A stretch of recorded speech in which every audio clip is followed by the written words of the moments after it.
Hi friends, பாலிட்டிருந்து 10 question பார்க்கலாம். Friends, உங்களுக்கு யூஸ்ஃபுல்லா இருந்தா லைக் பண்ணுங்க. அடுத்த வீடியோ போட ஒரு மோட்டிவேஷனா இருக்கும். ஃபர்ஸ்ட் கொஸ்டின், மாநில அரசின் அரசியலமைப்பு தலைவர்.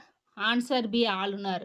நெக்ஸ்ட் கொஸ்டின், கூற்று 1, குடியரசுத் தலைவர் மாநில ஆளுநரை நியமிக்கிறார். கூற்று 2, ஒருவர் அவருடைய சொந்த மாநிலத்தின் ஆளுநராகவும் நியமிக்கப்படலாம்.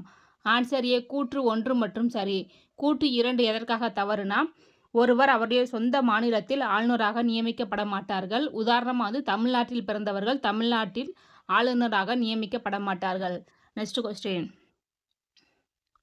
மாநில ஆளுநரின் குறைந்தபட்ச வயது. Answer D, 35.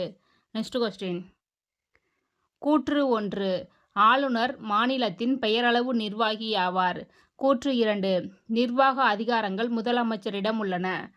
ஆன்சர் ஏ, கூற்று 1 மற்றும் சரி. கூற்று 2 எதற்காக தவறுனா, நிர்வாக அதிகாரங்கள் அனைத்தும் ஆளுநரிடம் உள்ளது. நெக்ஸ்ட் கொஸ்டின், ஆளுநரின் அறிக்கையின்படி குடியரசுத் தலைவர் எந்த சட்டப்பிரிவை பயன்படுத்தி மாநிலத்தில் குடியரசுத் தலைவர் ஆட்சியை அமைக்கிறார். ஆன்சர் பி, சட்டப்பிரிவு 356. நெக்ஸ்ட் கொஸ்டின், மத்திய அரசின் முகவராக மாநிலத்தில் செயல்படுபவர் யார். ஆன்சர் டி, ஆளுநர்.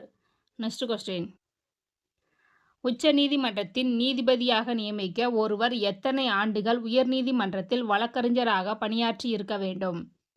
ஆன்சர் டி, 10 ஆண்டுகள். நெக்ஸ்ட் கொஸ்டின், முதலமைச்சர் மாநில சட்டமன்றத்தில் உறுப்பினராக இல்லாவிடில் பதவியேற்ற எத்தனை மாதத்திற்குள் சட்டமன்ற உறுப்பினராக வேண்டும். ஆன்சர் சி, 6 மாதத்திற்குள். நெக்ஸ்ட் கொஸ்டின், உயர்நீதிமன்ற நீதிபதிகளின் ஓய்வு பெறும் வயது. Answer C, 62. நெக்ஸ்ட் கொஸ்டின், மாநில சட்டமன்ற கூட்டத்தை கூட்டவும் ஒத்திவைக்கவும் அதிகாரம் பெற்றவர் யார். ஆன்சர் சி, ஆளுநர். Okay friends, thank you.